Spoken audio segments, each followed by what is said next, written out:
Hi, welcome to your vibration classes. और आज हम लोग क्लासिफिकेशन पढ़ेंगे टेक्सटाइल फैब्रिक का।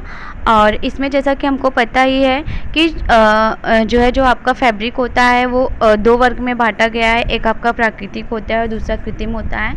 तो हम लोग जैसा कि जानते हैं कि जो रेशा होता है वो वस्त्र की मूल इकाई होती है, और किसी भी वस्त्र के निर्माण के पहले वो रेशे के रूप में रहता है, फिर वो मशीनीकरण के माध्यम से तो वो वस्त्र बनता है।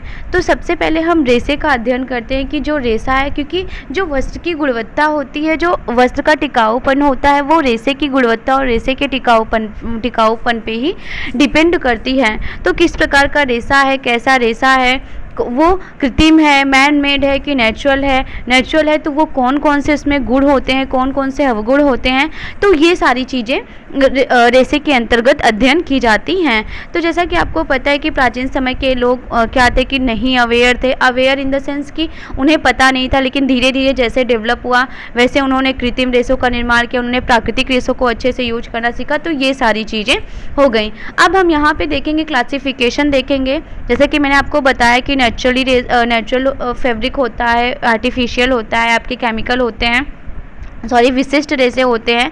तो इस चित्र के माध्यम से हम देखेंगे। तो आपका प्राकृतिक रेशा है, इसमें आपका वानस्पतिक आता है, प्राणी जाता है, खनिज आता है।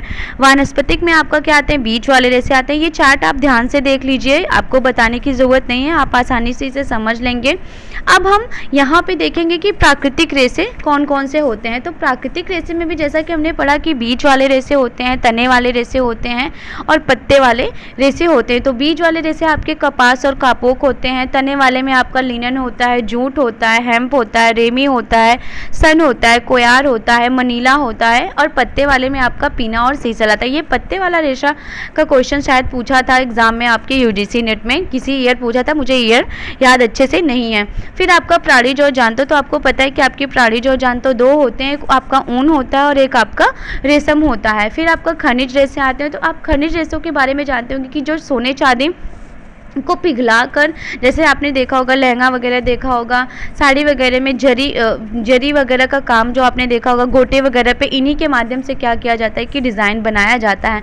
तो जो वानस्पतिक रेशा होता है, ये रेशे जो वानस्पतिक जगत से प्राप्त होते हैं उनको हम वानस्पतिक रेशा कहते हैं। इन रेशों का उद्गम स्थान जो होता है वो पेड़ पौधे होते हैं। कुछ पेड़ पौधे नरम होते हैं, कुछ कड़े होते हैं, कुछ सख्त होते हैं। तो उन पेड़ों के ऊपर डिपेंड करता है कि आपका रेशा अच्छा होगा या खराब होगा।